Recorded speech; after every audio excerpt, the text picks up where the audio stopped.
Bismillahirrahmanirrahim. Assalamualaikum warahmatullahi wabarakatuh.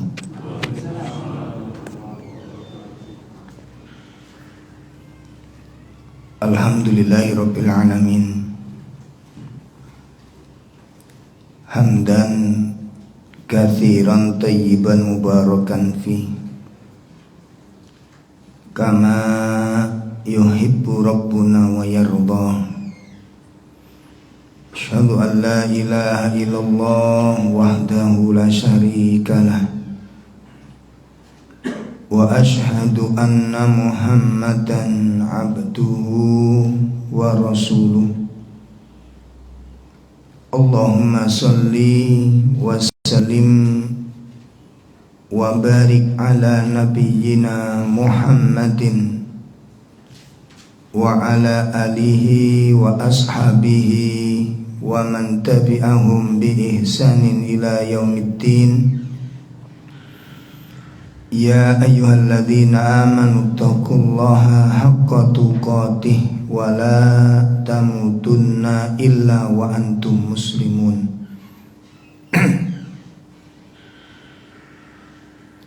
Ya ayyuhalladzina amanu taqullaha wa qulu qawlan sadida yuslih lakum a'malakum wa yaghfir lakum dhunubakum wa man yuti'illaha wa rasulahu faqad faza fawzan 'azima.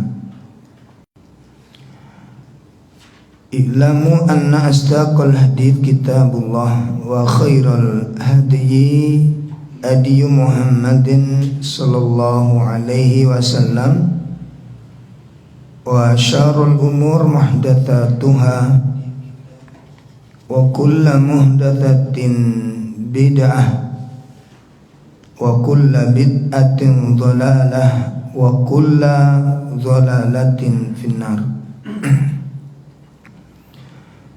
Akhwatul iman rahimani rahimakumullah. Bapak Ibu sekalian jamaah majelis taklim yang berbahagia, alhamdulillah pagi ini kita bisa hadir berkumpul bersama di majelis ilmu ini. Mudah-mudahan ilmu yang kita pelajari semoga menjadi ilmu yang bermanfaat, yang mengantarkan kepada kita kemaslahatan dunia, terlebih menuju kemaslahatan akhirat. Dan perlu kita pahami bersama bahwa kebutuhan manusia terhadap ilmu itu lebih besar daripada kebutuhan terhadap makanan dan minuman. Ya, kebutuhan manusia terhadap ilmu itu lebih besar daripada kebutuhan terhadap makanan dan minuman.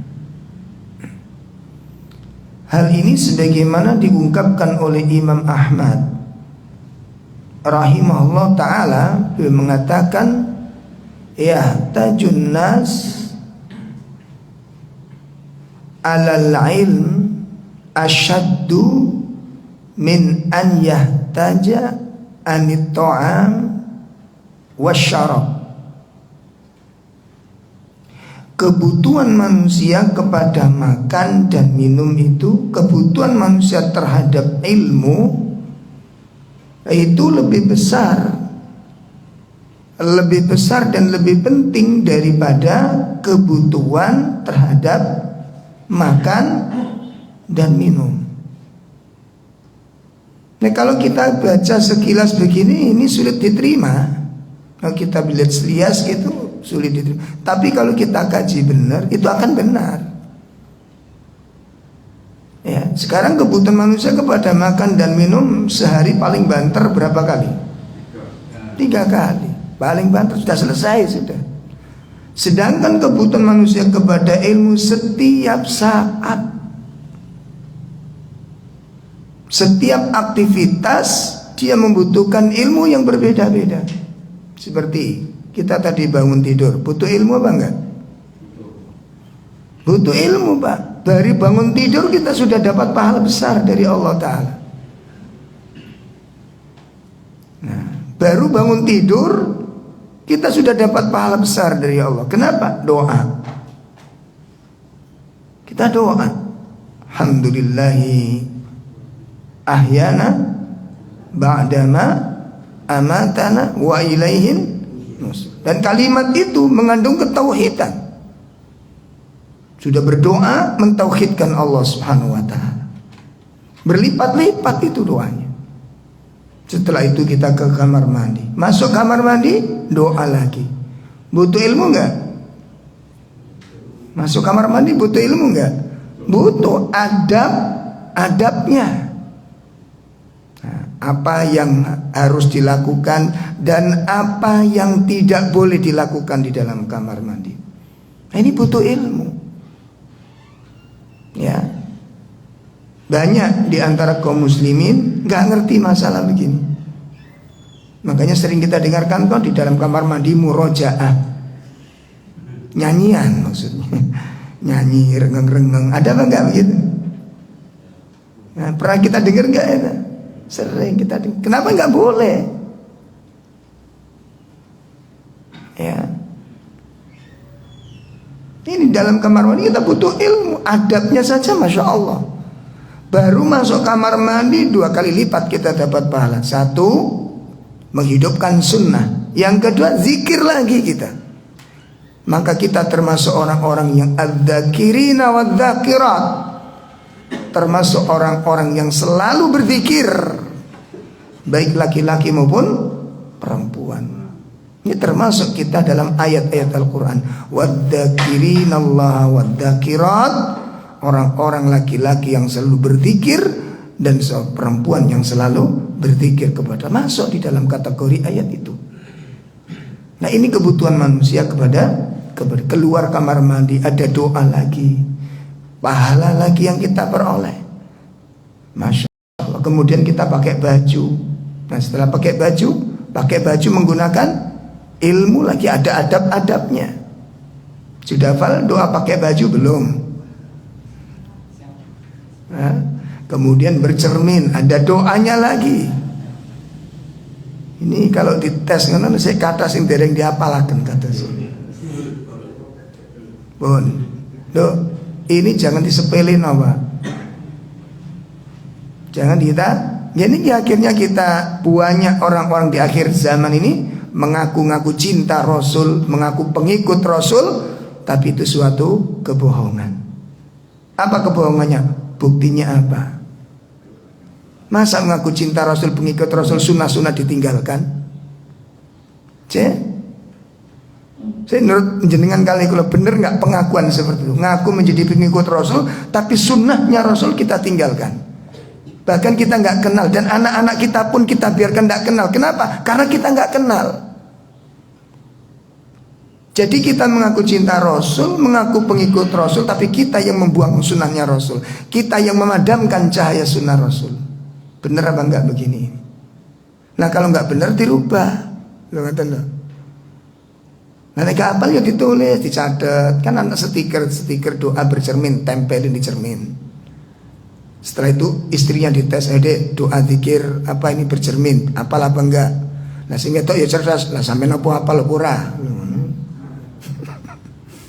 Iya, ini jangan disepelekan, Pak. Zaman sekarang gue banyak wong ini atau kok dipersoalkan, banyak lisan-lisan berkata demikian. Tidak patut keluar dari seorang muslim ucapan seperti ini. Kalau hari ini kita temukan adab bercermin, adab bersisir, adab bersin, ini persoalan penting apa sederhana kelihatannya? Hah? Serius urusan urgen atau urusan sederhana kelihatannya? Urgen, apa? Sepele. Makanya banyak orang menyepelekan. Banyak orang menyepelekannya seperti. Banyak orang mengabaikan masalah ini. Padahal di dalam kalimat itu kandungannya kandungan tauhid. Tauhid ini urusan penting apa enggak? Ada yang lebih penting enggak dari yang tauhid? Enggak ada. Ini tauhid semua isinya. Karena selalu melibatkan Allah Subhanahu wa taala. Itu yang pertama, Pak. Yang kedua, kalau ini memang persoalan sederhana sepele, kenapa imam-imam Bukhari, imam-imam ahli hadis, imam ahli fikih, ya, imam-imam tentang akidah, kok nulis bab itu? Kok disimpan para ulama? Sementara kita mengatakan apa? Oh, masalah gini aja kok dipersoalkan. Ini menunjukkan apa? Satu, kebodohan kita terhadap agama ini. Yang kedua, menunjukkan kesombongan kita terhadap Allah Subhanahu wa taala. Nah, perhatikan, ini bentuk kebodohan kita, kejahilan kita terhadap agama ini. Kemudian dilingnya ngaten niku, ke sunaliane ya dilangno pisan. Karena sudah menganggap itu sunnah. Cara memahami sunnahnya sudah salah. Cara memahami sunnahnya sudah salah. Nah, contoh ini kalau Pak, contoh itu tadi seperti ngapunten ya, sunnah wudhu sebelum tidur. Kalau kita sebagai orang tua tidak menjaga ini, tidak melakukannya, tidak menghidupkan sunnah ini, kira-kira ada keinginan nggak untuk ngajari anaknya wudhu sebelum tidur? Nah, kalau bapak-bapak, ibu-ibu nggak ada keinginan untuk menghidupkan sunnah ini, nggak wudhu sebelum tidur, satu misal, ada keinginan untuk ngajari anaknya? Nggak mungkin. Berarti kan satu sunnah kita buang. Dan apa lagi sunnah lagi apa lagi? Banyak nanti sunnah-sunnah yang dilakukan. Mendaki, naik tangga, satu misal ketika kita ada telundaan di rumah, baca apa kalau kita jalan? Ayo, baca apa? Teori nih. Sampeyan kali kula setiap naik ke dalam lagi ngaten naik baca takbir, mboten, hilang mana satu sunnah, hilang lagi satu sunnah. Terus saya tanya ke jenengan kepingin sunnah berapa lagi yang harus kita matikan, Pak? Kita kepingin berapa sunnah yang harus kita padamkan lagi supaya nggak ada lagi sunnah? Astagfirullah, ini kesombongan kita, keburukan akhlak kita kepada Rasulullah SAW. Sahabat nggak ada yang mengatakan demikian. Oh gini, kalau memang sunnah ya kita katakan ya ini sunnah, sekali waktu kita tinggalkan supaya tidak dianggap wajib, itu aja. Sekali waktu ditinggalkan supaya tidak dikatakan wajib. Tapi bukan kemudian setiap saat ditanggalkan dengan anggapan apa? Wong ini sunnah. Ini pemahaman yang menyimpang. Dan tidak ada ulama-ulama ahlus sunnah yang memiliki pendapat seperti itu. Hanya di zaman-zaman akhir ini saja saya dengarkan khutbah Jumat, wong itu masalah sunnah kok dipersoalkan. Innalillahi wa inna ilaihi raji'un. Nah kalau memang itu sepele, kenapa ulama-ulama kibar itu nyatet hadis itu, Pak? Kenapa mereka menyimpan kalau itu memang masalah sepele? Ini adalah orang-orang yang malas untuk beramal dan tidak ada keinginan untuk menunjukkan cintanya kepada Rasulullah Sallallahu Alaihi Wasallam. Salah satu bukti ya para pecinta dengan yang dicintai apa? Salah satu buktinya,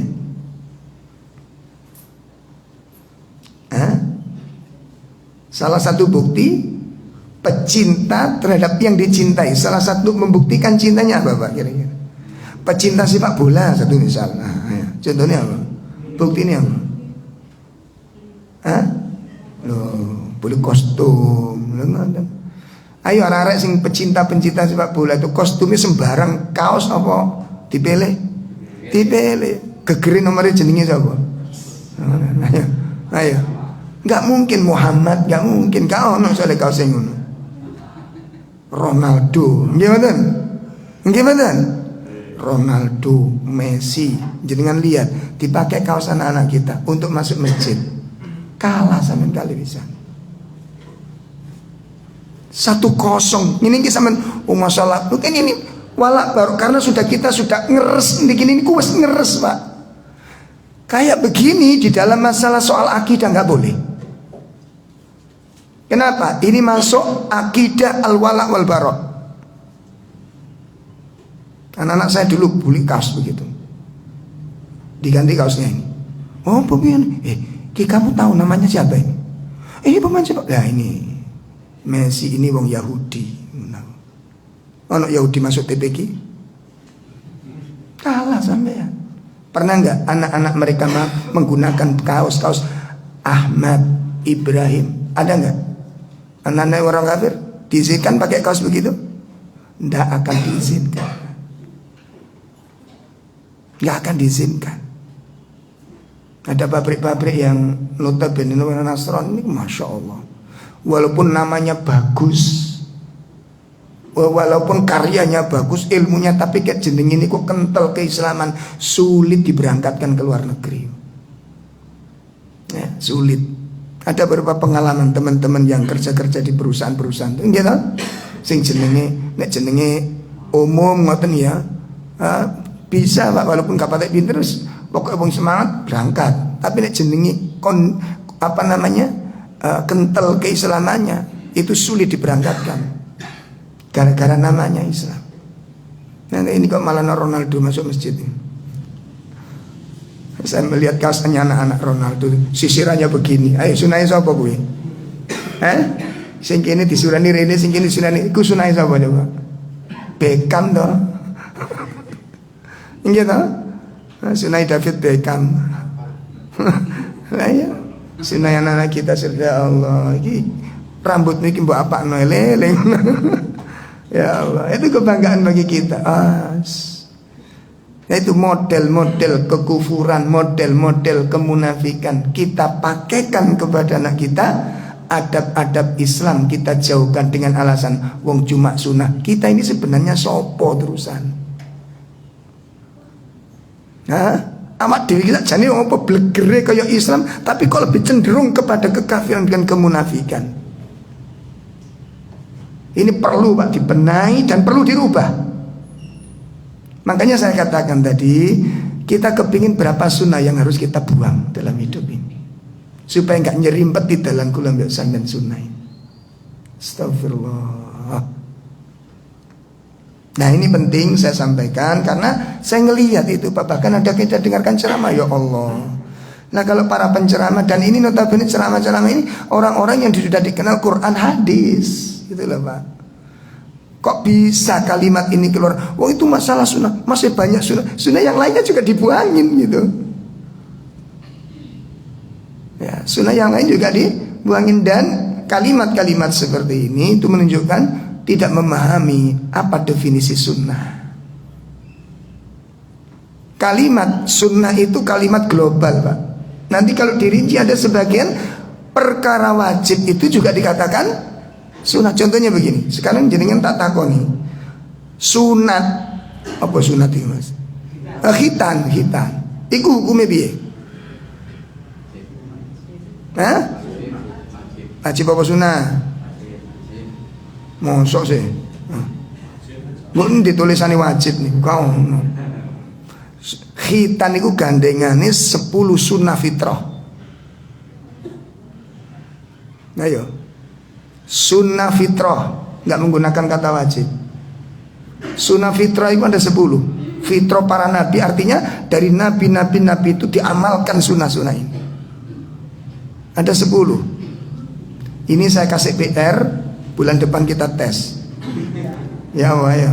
Dole ono sunnah fitrah apa ya sunnah fitrah itu. Ini sunnah fitrah itu Mbak, dari nabi ke nabi terus diwariskan, tidak pernah ditinggalkan. Di antaranya apa? Merapikan kumis, dirapikan. Jangan, nggak harus dibersihkan, dah, dirapikan. Paham ya? Dirapikan. Ojo dicorong blawak ratu tundun. Ya, aku dulu sampai jembrung. Ini dipotong, dirapikan. Nggak harus dihabiskan boleh. Ya, dirapikan. Itu yang kedua, merawat jenggot, dirawat. Itu sunnah fitrah. Terus gandengan ketiak dicabut, kemudian motong kuku, kemudian bulu kemaluan, kemudian khitan masuk. Itu masuk kalimat sunnah, itu nggak masuk kalimat wajib. Nah terus ayat takon ini, sopo sing gelem gak sunat. Nah, ya. Jadi sunnah kan mau sunnah ya, terus aja sunnah ya, iki kalimatnya sunat. Itu masuk kalimat sunnah, bukan mengatakan kata wajib. Banyak kalimat perkara-perkara yang dikatakan sunnah, tapi hukumnya adalah wajib. Jadi kata sunnah itu sendiri itu kalimat global. Nanti dioncei lagi, didefinisikan. Adapun sunnah yang kalau diamalkan dapat pahala, kalau ditinggalkan tidak berdosa, itu sunnah fikih. Sunnah fikih dengan sunnah fitrah beda. Ngoten lho, Pak. Sunnah fikih dengan sunnah fitrah niku beda. Sakitipun pahami ya? Nah, itu beda. Makanya sekali waktu sunnah-sunnah kalau memang itu sunnah sudah disepakati oleh ulama dan enggak ada khilaf di sana, maka sekali waktu boleh ditinggal supaya membedakan antara yang wajib. Itu aja, bukan kemudian wong sunnah jakok bukan kalimat ini yang dipakai. Enggak akan menggunakan kalimat ini. Kalimat ini menunjukkan amal ini sangat sepele. Lah kalau sepele, contohnya aja bersisir, ada bersisir itu persoalan penting apa enggak sih? Bersisir sepele banget, ditulis oleh ulama di dalam Adabul Yaumiyah, Adabul Muslim. Dengarkan, angop, urusan apa angop ini? Tahu angop? Menguap, penting enggak sih? Ada masuk di dalam bab fikih, di dalam bab adab. Adabul angop begitu. Kan ada itu kan, adab menguap. Bagaimana caranya? Di antaranya ditutup mulutnya. Penting perkara ini. Sederhana, tapi ditulis oleh para ulama, disimpan oleh ulama. Supaya enggak hilang adab-adab keseharian Rabi yang diajarkan Nabi SAW kepada kita. Nah, bapak-bapak sekalian, makanya penting untuk ada materi khusus ya, nanti kepada seorang ustadz minta tentang materi tentang apa? Al-adab. Ya, materi tentang apa? Al-adab. Ada materi khusus kitab Al-adab atau Adabul Yaumiyah. Adab-adab harian seorang, banyak itu Pak yang tidak kita ketahui. Terutama ada bertamu itu banyak yang tidak ketahui. Nggih, banyak kekeliruan. Ngetuk pintu, setelah ngetuk pintu itu apa yang harus dilakukan. Nah, nginceng itu kan gak awal aja, keras nginceng niku. Kok nyulek berat tuh. Cungkilan dong, serem dah. Nah itu kan wilayah kenabian yang harus dipahami. Nah Bapak Ibu sekalian, jadi intinya sebagaimana tadi yang kita nukil dari perkataan Imam Ahmad bahwa kebutuhan manusia kepada ilmu lebih besar daripada kebutuhan makan dan minum. Dan mengambil faidah hadis Nabi SAW di dalam berdoa, di mana beliau berdoa, Allahumma inni as'aluka ilman nafi'a wa rizqan thayyibah. Beliau mendahulukan minta ilmu daripada harta. Ya, beliau minta mendahulukan ilmu, didahulukan, setelah itu baru harta. Kenapa? Ilmu lebih tinggi daripada harta. Ilmu lebih berharga daripada harta. Imam Ibnu Qayyim itu menulis di dalam salah satu kitab risalahnya, keutamaan ilmu dibanding harta itu ada sekitar 100 keutamaan syaratnya. Allah. Di mana letak ilmu lebih utama daripada harta itu dikatakan lebih 100 keutamaan ilmu dibandingkan harta. Enggak main-main ini, Pak. Dan padahal kalau kita sedang berdoa minta ilmu dengan minta harta, ini lebih kuat mana hati kita?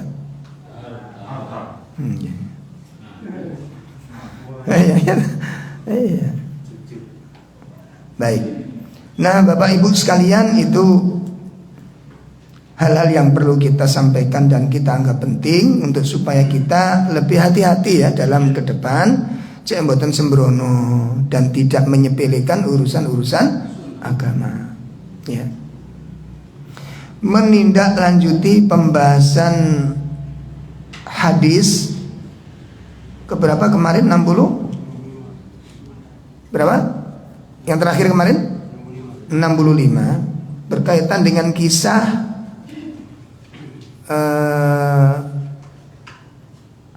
tiga orang yang sedang diuji oleh Allah Subhanahu wa ta'ala, yang kemudian di dalam kisah tersebut, pada kisah akhirnya, orang-orang yang telah diberikan kesuksesan dan kemudian mereka menahan harta mereka untuk diinfakkan, menahan harta mereka untuk diperbantukan kepada orang-orang yang membutuhkan, maka itu menjadikan sebuah nasihat-nasihat penting bagi kita tentang buruknya sifat bakhil. Buruknya sifat bakhil. Nah, di sini kita akan mempelajari beberapa hal berkaitan dengan sifat bakhil ini. Pertama, kita akan bahas definisinya dulu. Apa yang dimaksud bakhil? Karena bakhil ini sifatnya buruk sekali, Pak. Buruk sekali bakhil itu. Dia seorang pengecut, dia seorang pembohong, dia seorang munafik. Masya Allah, ngeri. Dan sifatnya bakhil. Dan kadang-kadang orang menganggap itu biasa, karena bagian dari sifat-sifat dasar manusia. Nah, sifat-sifat dasar manusia, kalau memiliki harta, dia jaga hartanya ini jangan sampai keluar dari dirinya. Ya. Jadi yang pertama kita bahas tentang definisinya. Kemudian yang kedua, sebab-sebab kenapa orang menjadi bakhil. Kemudian yang ketiga, dampak buruk dari penyakit bakhil ini. Yang pertama tentang definisi.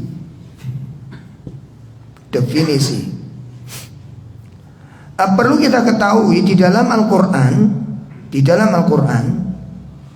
ada dua kata. Yang pertama, kata yang menunjukkan bakhil, al-bukhlu, bakhil. Ini yang pertama. Jadi memang benar menggunakan kata-kata al-bukhl.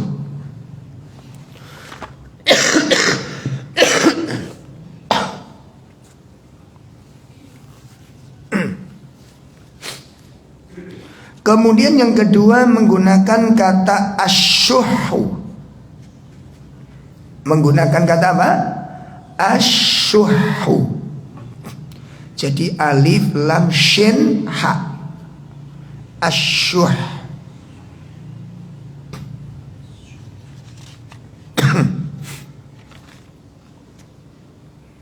Jadi menggunakan kata asyuh.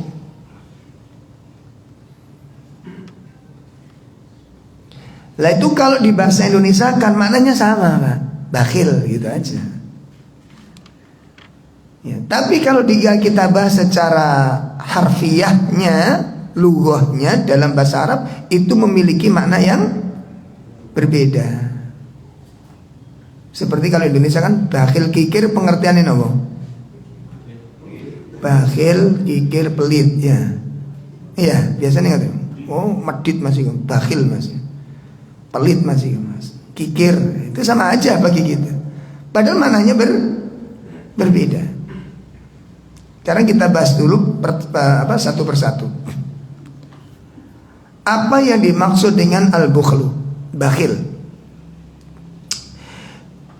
Pertama kita lihat pernyataan Imam Ar-Raghib Al-Asfahani. Imam Ar-Raghib Al-Asfahani. Beliau mengatakan al-bukhlu, yang dikatakan bakhil, sing dimaksud bakhil itu apa? imsakul muqtaniyat amma la yahiqu habsuha anhu.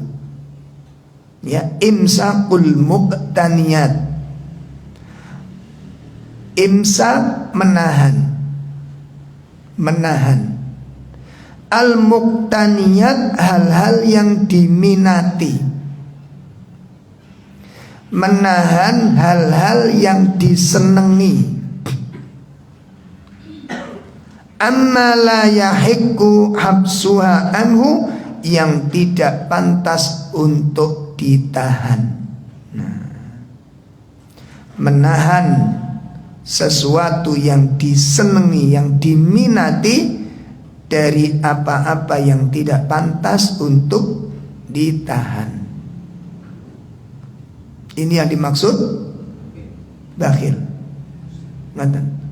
Jadi kalau ngasih orang itu sing disenengi disimpan, sing gak disenengi sing, nah, itu jenenge bakhil.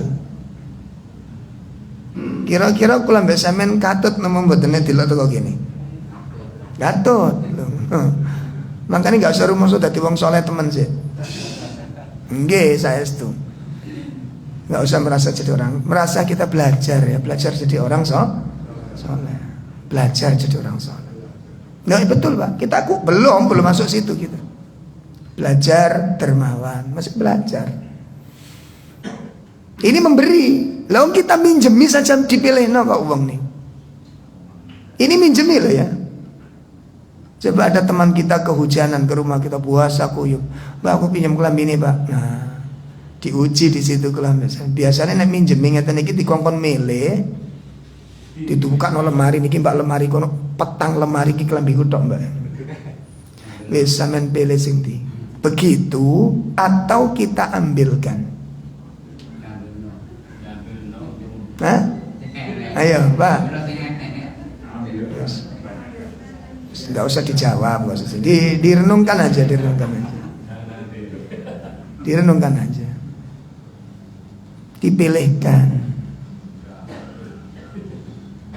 Dipilihkan yang disenangi dia atau enggak? Enggak. Sing disenangi ditaruh mana? Disimpan, kan gitu kan? Itu minjemi loh, nggak ngasih loh ya. Itu minjemi, dan itu menunjukkan lemahnya kebaikan kita. Ada kebaikan tapi lemah. Ada kebaikan tapi lemah. Nah, ini minjemi. Sama dengan ketika ada bantuan-bantuan baksos, penggalangan donasi baju. 4 tahun terakhir, 5-6 tahun terakhir ini, saya tidak mau menerima baju bekas di dalam donasi. Pengalaman pahit Pak. Saya menggalang dana, ada daerah-daerah bencana yang kita bantu, penggalangan baju layak pakai bahasanya gitu ya. Kita dapat itu 7 karung Pak. Setelah kita survei, kita sortir, kita teliti lagi, kita pilih lagi, subhanallah, dari 7 karung yang layak kita kirim itu 2 karung. 2 karung. Yang 5 karung mboten layak. Bahkan Masjid Nidal Fitran itu waktu menggalang dana sudah terkumpul, wis sampean bukai. Loh, perlu dibuka-buka ono. Soalnya kok mesti banyak hal-hal yang nggak kita inginkan masuk di situ, nitip. Ngaten. Lawang jelas info yang dimasukkan di grup itu membutuhkan mukena, sarung sama baju koko, sarmuko itu. Sarung, mukena, baju koko. Sudah jelas toh. Lho ngaten niku lho seragame Batman lho mlebu nggih. Seragame Batman mlebu. Lho iya Ustaz, lho mangkane pilih ana aku wis pengalaman soalnya. Dipilih ternyata banyak yang enggak layak nggih. Banyak yang enggak layak. Makanya beberapa kasus, Ustaz ini ada nerima baju bekas ndak, tapi sih bagus ndak, sih layak pakai ndak, sing nyar 75.000 tapi nyar. Niki masih bagus ndak. Terus terang Pak, trauma saya. Sudah 6 tahun ini kami menggalang dana, tidak lagi menerima lagi tentang baju bekas. Pengalaman itu tadi gitu loh ya, pengalaman itu tadi. Nah, orang memilihkan kalau kita ngasih baju itu dipilih sih apa? Apa? Sih nggak disenangi. Allah ini yang dikatakan al-bukhlu menurut Imam Ar-Raghib Al-Asfahani. Yang kedua, Imam Al-Jurzani. Imam Al-Jurzani mengatakan al-bukhlu huwa al-man'u min mali nafsi. Nah, ini umum nih ya. Menurut beliau, yang dikatakan bakhil itu menahan harta milik dirinya, ditahan, tidak dikeluarkan untuk diperbantukan. Ini yang kedua, menurut Imam Al-Jurzani. Yang ketiga, Imam Ibnu Hajar Al-Asqalani, penulis kitab Bulughul Maram dan kitab terbesarnya Syarah Imam Bukhari, penulis kitab Fathul Bari. Beliau mengatakan yang dikatakan bakhil itu man'u ma yatlubu min ma yaqtani'. Masya Allah. Wa syarruhu ma kana talibuhu mustahiqan. Kata beliau, Imam Ibnu Hajar Al-Asqalani mengatakan yang dikatakan bakhil itu adalah menahan mayatlabu apa yang diminta. Ya, mayatlubu apa yang diminta, min ma yaqtani'u dari apa-apa yang diminati. Menahan sesuatu yang diminta orang lain dari apa yang diminati, yang disenang, ditahan, disimpan dari apa yang diminta oleh orang lain. Wa syarruhu, dan seburuk-buruk bakhil, makana talibuhu mustahiqan. Ya, makana talibuhu mustahiqan. Seburuk-buruk sifat bakhil ini adalah apabila talibuhu, yang minta itu adalah orang yang berhak untuk mendapatkannya. Ini lebih buruk lagi. Ya Allah, ternyata yang minta tadi itu sebenarnya adalah orang yang berhak untuk diberi, justru malah disembunyikan. Apa yang disenangi ini seburuk-buruknya bukan. Itu.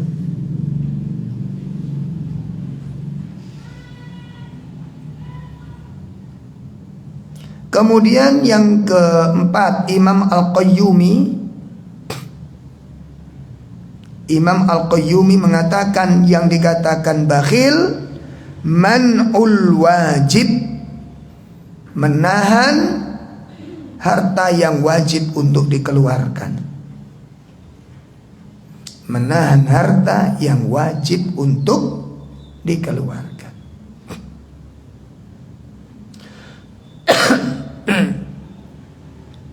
Mari kita lihat sejenak surat 51 ayat 19.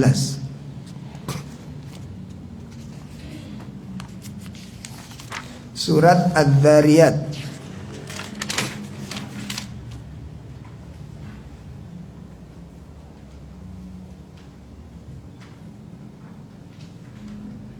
Ya, perhatikan ini. Ini kesalahan yang paling banyak kita lakukan, Pak. Ya, ini kesalahan yang paling banyak kita lakukan, dan memohon pertolongan kepada Allah. Setelah pengajian ini harus kita rubah sifat kita.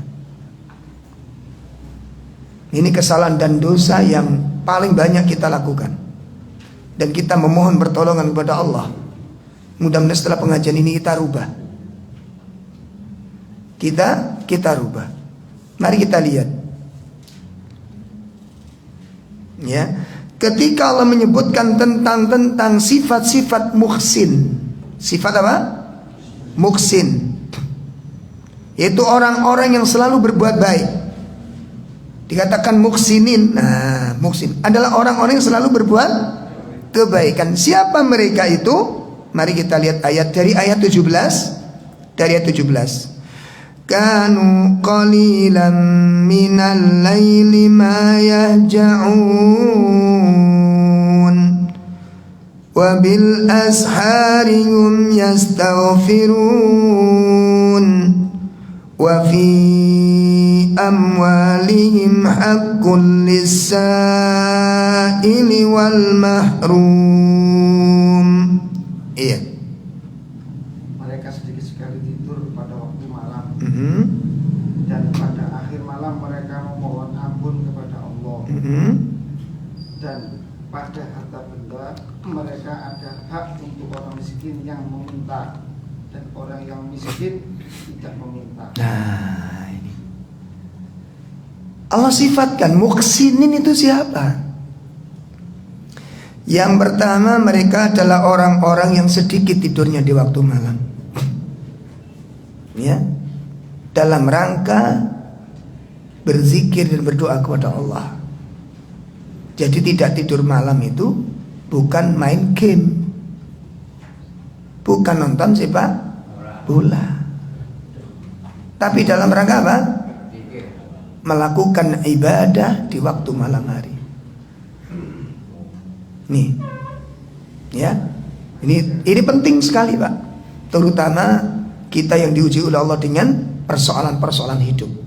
Anak-anak nakal, anak-anak sulit dipondokkan. Mungkin kita kurang nangisnya di waktu malam kepada Allah Ta'ala.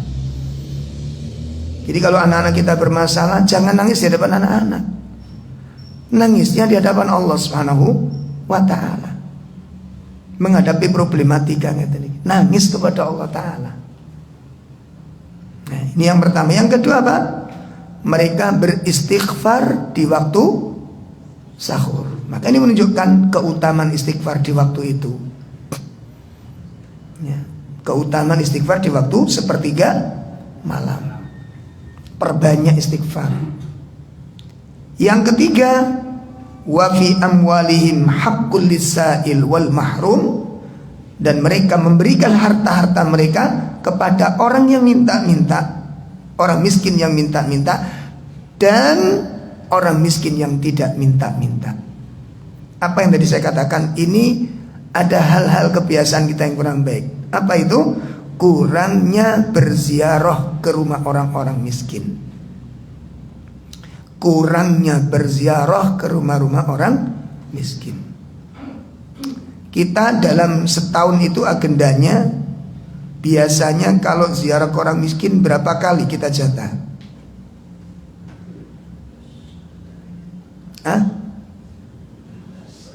Belas. Masya Allah. Kan sudah saya katakan, ada sebuah kesalahan besar dari kita. Ada kesalahan besar bagi kita. Ini ada ancaman dari Allah Subhanahu wa Ta'ala. Ya, ada sebuah kesalahan. Kenapa? Di sana mengandung kezaliman. Di situ mengandung kezaliman, tercabutnya sifat rahmah. Ya. Kemudian memakan harta yang bukan miliknya. Kenapa? Karena orang miskin itu Allah titipkan rezekinya kepada orang-orang kaya. Jadi orang-orang yang diberi kelebihan oleh Allah rezeki, melimpah ruahnya rezeki, itu bukan murni milik kita sendiri, Pak. Bukan murni milik kita. Allah Subhanahu wa Ta'ala itu sudah ingatkan kepada kita semuanya. Sudah diingatkan oleh Allah Subhanahu wa Ta'ala, di dalam harta orang-orang kaya itu ada haknya orang-orang du'afa, ada haknya para du'afa. Ya. Dan itu bisa kita lihat di dalam firman Allah Subhanahu wa Ta'ala. Coba kita lihat surat 16 ayat 71. Surat 16 ayat 71. Wallahu faddala ba'dakum ala ba'din fir rizq. Faman ladhina fuddilu biraddi rizqihim ala ma malakat aymanuhum fahum fihi sawa. Afa bi ni'matillahi yajhadun. Ayat Surat 16 ayat 71. Yang sudah ketemu? Ayat 71. Surat 16 An-Nahl.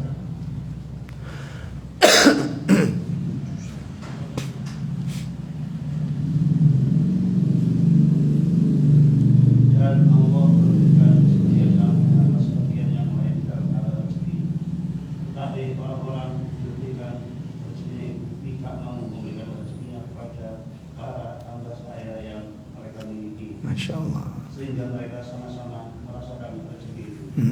Mengapa mereka mengingkari nikmat Allah? Nah kan, jadi orang-orang yang diberi kelebihan oleh Allah Ta'ala, rezekinya mudah, rezekinya lancar, melimpah ruah, lalu tidak pernah dia datang ke orang-orang miskin, ini merupakan orang-orang yang mengingkari nikmat. Makanya saya tanyakan tadi, kita dalam setahun itu ada nggak agenda datang ke orang miskin? Nggak ada. Ini kedoliman, kedoliman yang luar biasa, di mana harta yang kita nikmati itu ada haknya mereka yang tidak kita berikan. Berapa tahun kita sudah melakukan pelanggaran ini? Astagfirullah. Ini pertama, ini adalah sebuah kedoliman, kekejaman di sana. Ya. Yang kedua apa? Ini termasuk bagian dari sifat-sifat para pendusta di dalam agama. Gak main-main ini, Pak. Ya, keliru besar, dosa besar. Kalau sampai kita gak pernah mendatangi orang-orang miskin, duduk di rumahnya. Makanya akhirnya hati kita keras. Kumpulan wong sugih-sugih tok sing gak sugih gak dikonco. Datangi pada orang-orang yang memberi manfaat saja, bukan kita yang memberi manfaat. Makanya keras hati kita, hampa pikiran kita, gampang bosen hidupnya. Kenapa? Gak ono syukure. Soalnya saya mendelok iku wong cukup-cukup tuh, akhirnya sampai tambah kaku pikiran ini. Nggih mboten? Kalau ada teman pengajian kelihatan keren, jaluk nomor langsung dikasih soalnya keren. Nah kalau duafa digayo wae usah. Dan kita nggak mungkin nyimpen nomor-nomor para duafa. Ini dosa, Pak, dosa. Bukankah kita telah baca firman Allah Subhanahu wa ta'ala? Kira-kira apa yang kita dapatkan? Ayat yang sering kita baca, Ara'aital ladzi yukadzibu biddin fadzalikal ladzi yad'ul yatim wa la yahuddu ala ta'amil miskin fawailul lil musallin alladzina hum an salatihim sahun alladzina hum yura'un wa yamna'unal ma'un. Muhammad, tahukah kamu siapa para pendusta dalam agama ini? Ini dosa kecil apa enggak banyak? Pendusta dalam agama. Siapa mereka ini? Yang Allah sebutkan ara'aital ladzi yukadzibu biddin. Allah sebutkan sifat-sifatnya satu persatu di sana. Satu, siapa? Alladzina hum. Siapa mereka? Ara'aital ladzi yukadzibu biddin fadzalikal ladzi yad'ul yatim. Orang yang Menghardik itu nggak peduli tentang kebutuhan anak yatim. Anak yatim itu yang paling dibutuhkan apa Pak? Perhatian.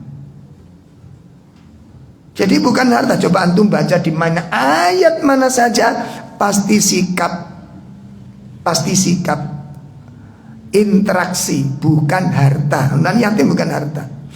Kecuali kalau memang duafa juga gitu ya. Tapi yang paling besar apa? Perhatian, kasih sayang. Makanya saya mentingali arek yatim soge karena sing kreken. Ikulah yatim, iya tapi soge. Nggih betul. Ini salah memahami. Ayat-ayat di dalam Al-Quran itu ketika membicarakan anak yatim, yang dibicarakan apa? Kamu hardik anak yatim, kamu bentak anak yatim, kamu gak peduli dengan, itu adalah kasih sayang. Satu. Ini sifat-sifat para pendusta dalam agama. Yang kedua, wala yahuddu ala ta'amin miskin. Tidak pernah menghasung. Menghasung itu ngajak orang lain untuk mencukupi kebutuhan orang miskin. Ini sifat yang kedua, potret profil para pendusta dalam agama. Tidak pernah mengajak orang lain untuk mengurusi orang-orang miskin. Makanya kita tanyakan, lah kalau kita nggak pernah sama sekali ada agenda datang ke rumah orang-orang miskin, apa kira-kira nggak katut terhadap ayat ini? Masuk nggak kira-kira kita ini, Pak?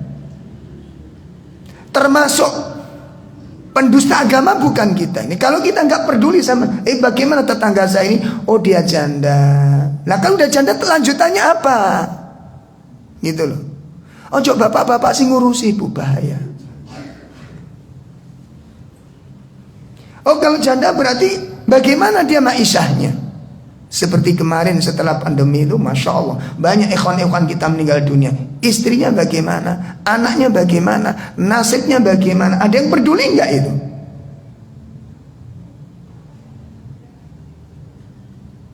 Lah kalau nggak ada yang peduli, apakah ini bukan sebuah kezaliman? Apakah ini bukan sebuah dosa? Nah, ngaten. Jadi satu sisi kita bingung dolek warung makan, yang satu sudah di sini sudah, ayo kita pindah lagi, ada yang lebih enak lagi, ada yang lebih mantap lagi, ada yang lebih keren lagi. Kita sibuk mencari tempat makanan, di tempat yang lain sibuk orang untuk mendapatkan makanan. Coba perhatikan, ainal iman. Kalau begini model kula mbek sampean berislam, di mana letak iman kita, Pak Ibu? Di mana letak iman kita? Jelas ini? Makanya tadi saya tanyakan, ya, mboten dilarang loh jenengan hafal nama warung makan, tempat-tempat wisata, ndak masalah, silakan. Cuma sudah berapa rumah orang-orang miskin yang kita masuki? Benar diceritani di anu Mbak, Jatim Pak wis tahu, Taman Safari wis pernah, Tanjung Kodok wis, Tanjung Tekek wis, kau apa wis diratani. Oke bagus, Anda bangga dan kita pun bangga. Persoalannya sudah berapa pintu orang-orang miskin yang kita masuki dan kita duduk di sana untuk mengangkat kesedihannya? Sudah berapa? Kalau enggak, itu ada kezaliman di dalam hidup itu. Harta yang kita miliki itu ada darahnya mereka. Jadi kita merasakan kenikmatan di atas penderitaan orang-orang miskin.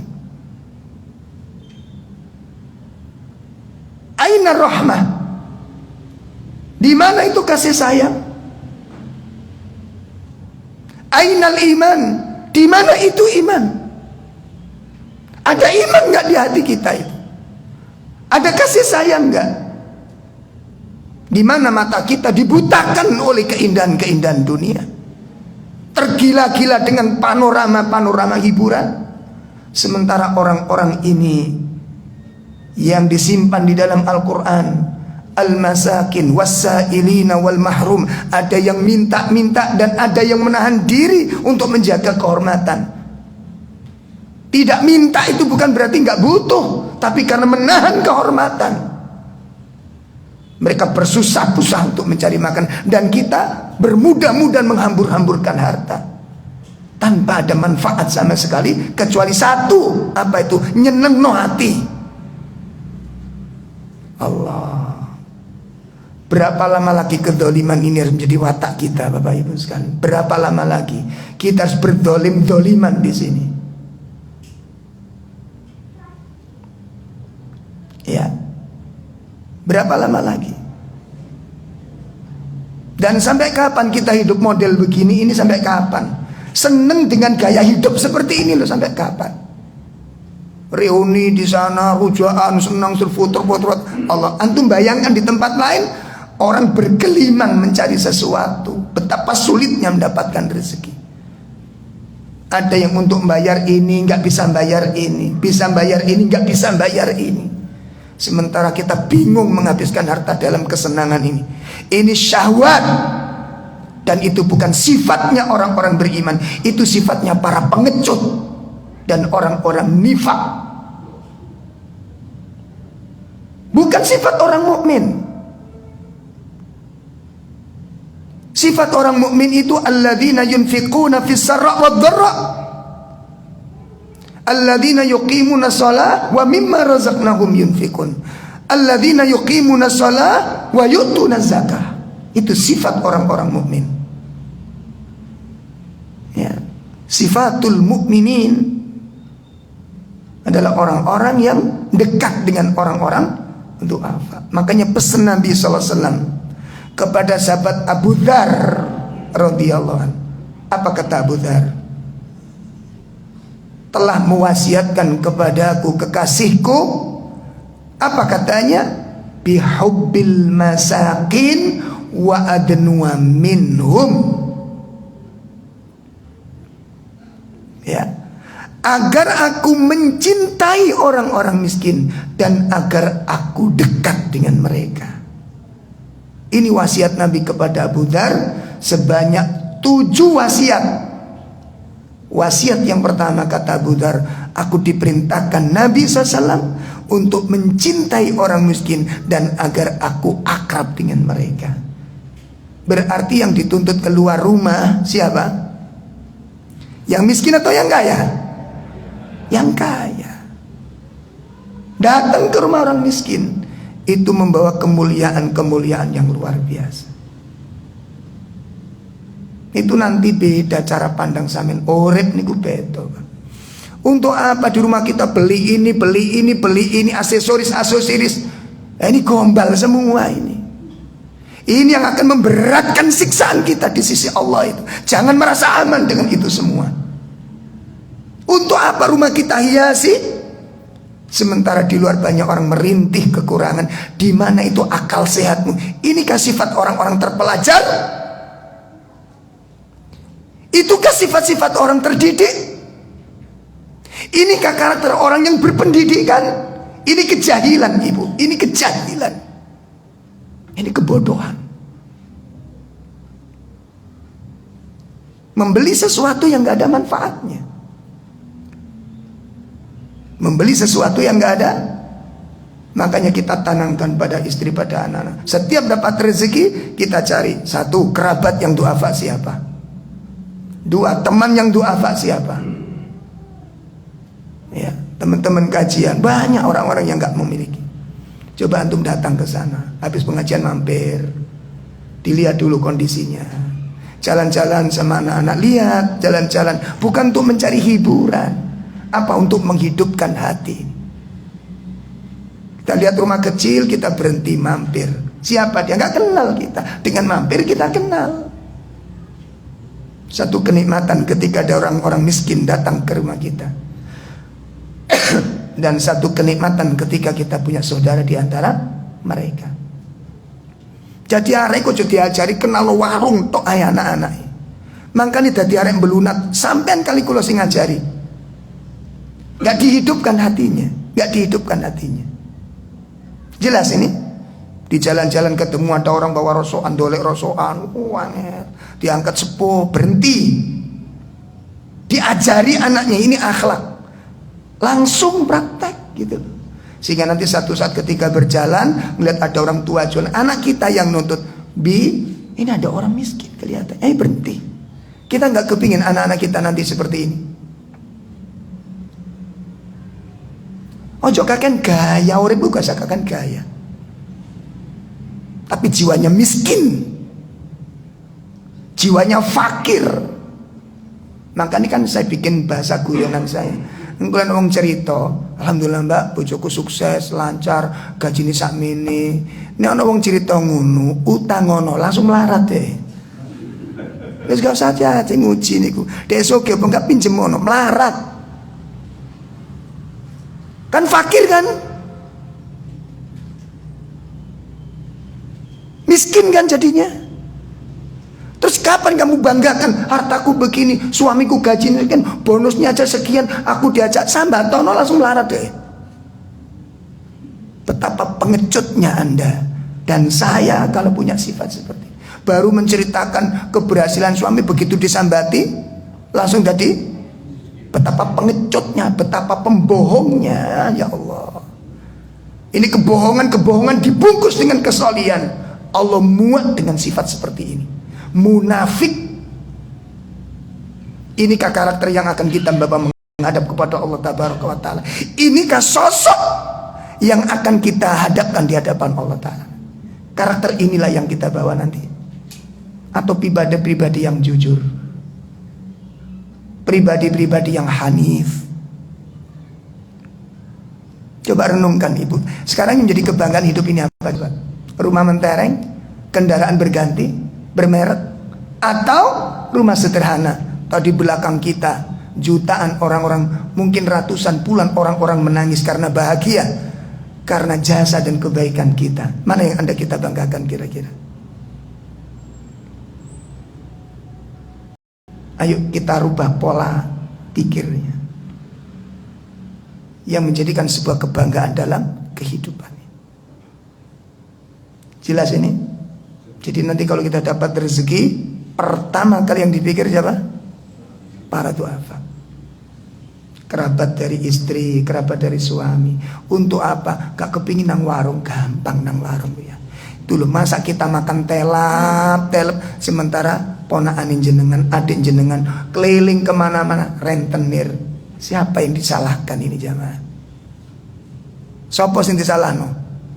Aghnia yang buta hatinya. Orang-orang kaya tapi buta hatinya. Orang-orang yang berlagak kaya tapi fakir jiwanya. Itu yang bertanggung jawab atas orang-orang ini. Jelas ini? Ya, jadi kalau di rumah kita itu nggak usah beli pernik-pernik aksesori. Untuk apa ini? Hiasi rumah itu dengan amal soleh. Perkaya kehidupan itu dengan kebaikan. Ketika Nabi SAW, saya belajar gini Pak.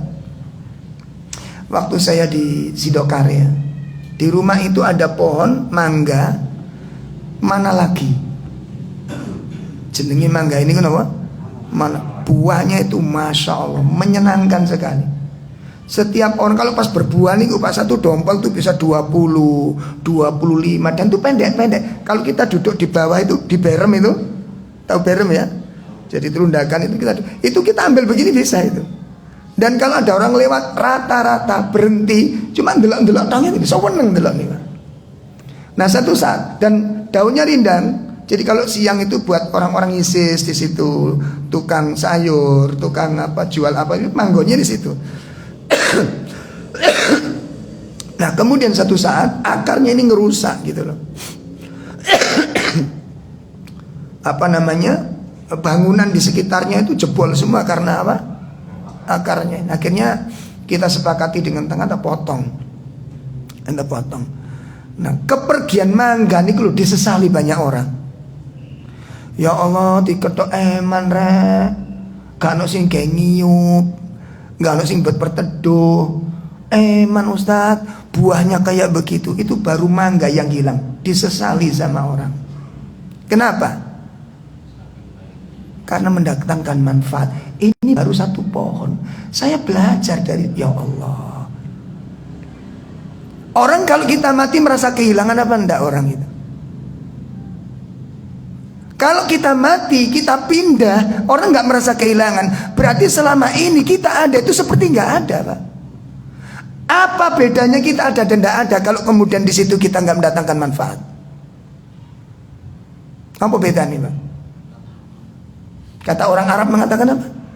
Wujuduhu ka'adamihi. Adanya dengan nggak adanya itu sama aja. Dengar. Sama dengan ada orang punya saudara kaya dan cukup, tapi bakhil, nggak peduli dengan saudara miskin. Coba si miskin ini ditanya sama tetangganya, enak mbak, dulurmu soge, sukses, berhasil. Apa jawabnya kira-kira? Apa jawabnya kira-kira? Percuma mbak, masih soge lo, gak kena kecipratan. Ojonya kecipratan dulu, kecipratan. Cerip lo orang. Papanya digoyang orang. Kecipratan orang. Mosok orang akan nyesal dilihat kaya itu. Orang bukan semakin bangga dengan kita. Cacian, celaan, harapan-harapan buruk itu ditujukan pada kehidupan kita. Nah gitu. Saya dipaham nih. Belum lagi ancaman dari Allah Tabaraka wa Ta'ala. Nanti akan kita lihat lanjutannya bagaimana dampak buruk dari sebuah kebakhilan ini. Bon, ini baru definisi tentang bakhil. Allah. Bon ya. Kemudian yang kedua tentang asyuh, kikir. Apa yang dikatakan asyuh, yang disebut kikir itu apa?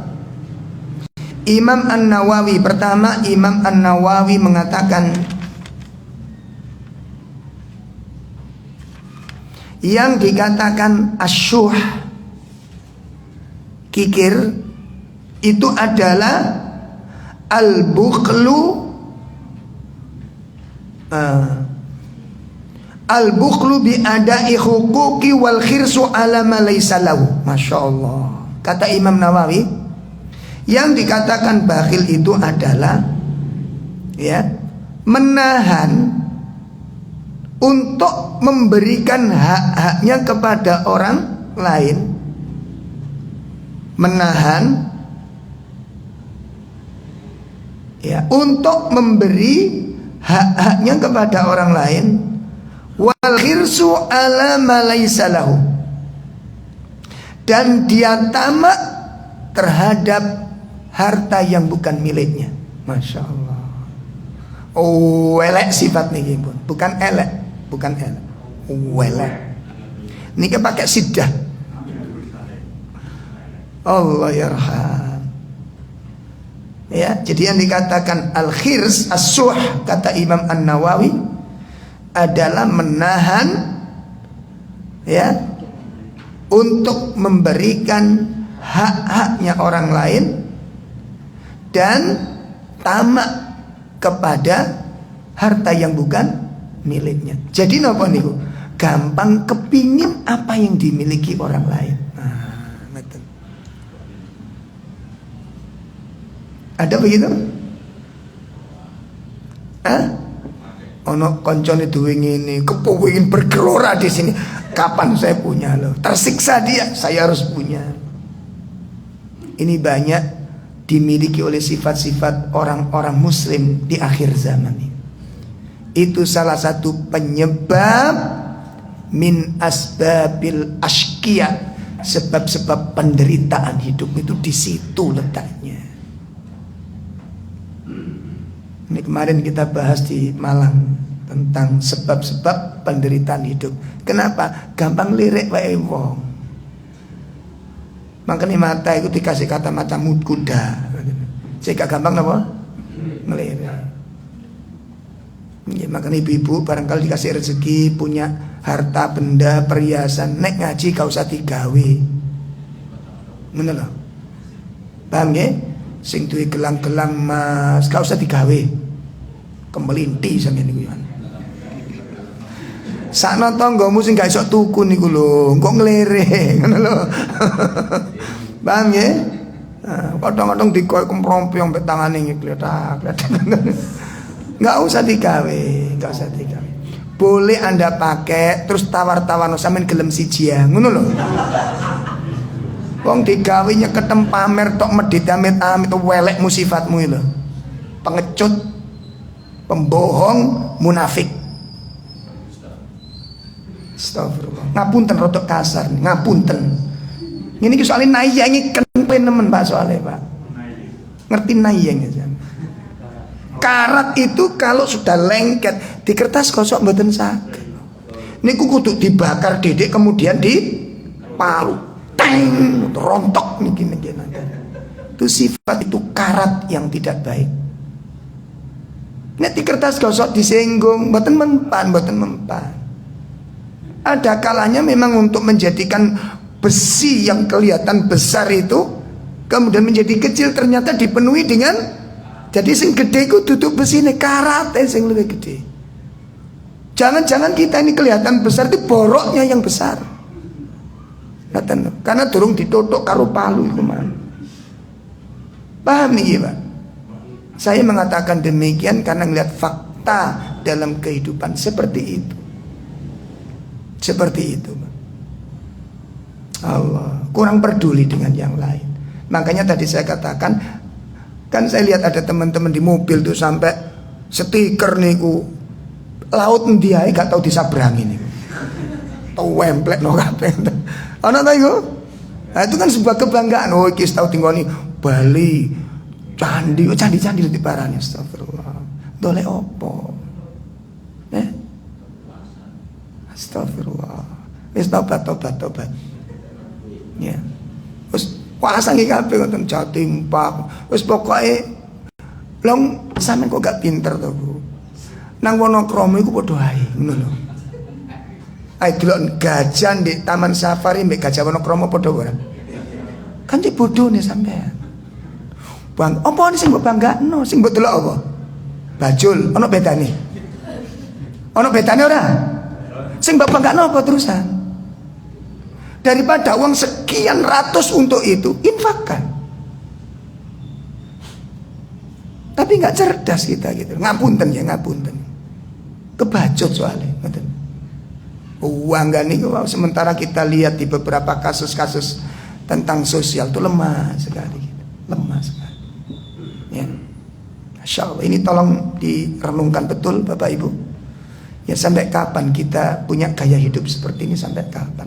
Untuk bisa memperbaiki Ramadan kemarin. Kalau hari ini belum ada tanda-tanda ke sana, berarti gagal total kita puasa. Kita belum saum, kita baru siam. Terus kira-kira kita saumnya nanti kita mulai umur berapa? Hah? Siam itu tidak makan, tidak minum, itu siam. Saum akhlak, saum perbuatan. Itu menjaga makan, menjaga perkataan, menjaga sifat-sifat yang enggak baik itu satu persatu dibuang. Wadifatil maklufat itu saum, apa? Meninggalkan kebiasaan sehari-hari yang tidak baik, itu saum. Nah gitu. Kapan kita kira umur berapa nanti kita mulai saum ini? Jadi gagal total gitu. Kalau tidak ada usaha untuk apa? Perbaikan diri. Baik. Itu yang dikatakan oleh Imam Nawawi, dan nanti akan kita lanjutkan insyaallah tentang pembahasan asyukh ini belum selesai. Insyaallah nanti akan kita lanjutkan pada pertemuan yang akan datang. Sekali lagi mohon maaf yang sebesar-besarnya, barangkali bahasa yang kita pakai ya kurang disukai. Ya sekali lagi mohon maaf, tapi kami memandang ada hal yang sangat penting yang mungkin dengan bahasa itu kita harapkan ngapunten ya, orang tertidur itu sok terbangun gitu. Sebab gugarek niku nek turune lengger niku napa? Gak tangi-tangi, Pak. Gak tangi-tangi. Ada seorang ikhwan di Krian itu, Masya Allah, kaya Pak, kaya. Dulu itu termasuk napa istilahnya, punya kedudukan jabatan apa di teras atas ya, di pabrik gula itu. Jadi kalau di rumah itu ya punya pengusaha-usaha dan punya karyawan di rumah. Nah, saat kita diundang ngaji di rumahnya. Alhamdulillah kajian di rumah berjalan sampai berapa tahun. Kita bikin program sosial. Nah, target kita tetangga paling dekat. Nah, dari 100 rumah dari rumah beliau itu ada orang yang miskin sekali dan beliau nggak tahu. Akhirnya saya minta tolong, Pak, orang-orang yang kita bantu donasi, saya besok minta tolong diantarkan ke rumah mereka supaya kita tahu lebih dekat kepada mereka. Akhirnya siap Ustadz, saya akan bantu jenengan, tak antar katanya. Akhirnya diantar, ditunjukkan rumah itu karena ada petunjuk dari teman, ditunjukkan itu Pak De sana. Beliaunya belum tahu rumah itu, 100 meter dari rumahnya. Alhamdulillah begitu blek kita diskusi sama mbah ini. Jadi mbah ini duda, ya sudah sepuh, anaknya nggak pernah datang sama sekali kecuali hari raya saja, itu pun 1 jam saja. Setahun itu cuma sekali datangi bapaknya. Jadi waktu itu kodol pas kita datang ke sana itu sakit orangnya. Jadi masak itu nasi saja. Nasi saja. Lho ngeten iki jenengan mas sakit kula, Masya Allah. Lah terus mame pripun? Nggih masak nasi niku mawon kan dikei uyah pun mantun. Bapak yang tak bawa tadi itu ndak berani masuk, Pak. Nangis di luar. Nangis di luar. Pak monggo masuk. Mboten Ustaz, mboten. Lo masuk sini, mboten. Tak lihat nangis ternyata, Masya Allah. Akhirnya pulang, dia mengucapkan terima kasih. Apa katanya? Saya selama ini tertidur pulas, sampai nggak ngerti tetangga yang kelaparan ini. Jadi selama ini saya cuma mikir, yang penting wetengku warek, aku nggak ngerti tonggoku. Ini tetangga saya Ustaz, tetangga saya ini. Subhanallah, setelah itu berubah sifatnya. Jam 9 malam satu saat saya telepon, Pak ini ada beras 1 karung. Jam 9 malam. Ya. Ada yang ngambil? Ada. Siapa? Saya. Bapak ini yang berkecukupan tadi. Saya Ustaz. Loh saya mengajak teman, enggak usah, saya sendiri yang berangkat. Ini malam ini, enggak apa-apa, saya berangkat. Begitu, saya minta besok-besok aja. Kalau saya besok hidup, iya. Kalau nggak hidup gimana? Saya ingin menebus kesalahan saya. Ya Allah, nah, ini teman-teman kita belajar ini, Pak. Ya, belajar jadi orang-orang yang soleh. Nah inilah yang perlu kita banggakan di hadapan Allah Ta'ala. Ya. Ingat ini, pun salah paham. Gue piano konco duwe mobil, ono setikiri aja dilok-ilokno. Ini ciri-ciri pengecut, ojo ngono. Materinya beda. Ngerti maksud saya? Ojo salah paham. Iki ciri-ciri pengecut, munafik. Loh, kok bisa, Pak? Sing di mobil kan bingung, nopo? Iki wingi aku ngaji, iki pengecut. Ya, salah paham ini ya. Jadi boleh kita rekreasi itu, boleh nggak masalah. Cuma apa haknya orang-orang miskin sudah kita penuhi. Kenapa? Ini yang pertama soalnya. Gitu loh. Jelasnya? Nah itu yang harus kita rubah dalam diri kita ini. Mudah-mudahan ini bermanfaat. Sekali lagi mohon maaf bila kalimat-kalimat yang saya gunakan ngaji tadi itu terlalu kasar kepada panjenengan. Sekali lagi saya mohon maaf dan keridhaan panjenengan semua. Sallallahu ala nabiyina Muhammad. Subhanakallahumma wa bihamdika asyhadu an la ilaha illa anta astaghfiruka wa atubu ilaik. Assalamualaikum warahmatullahi wabarakatuh.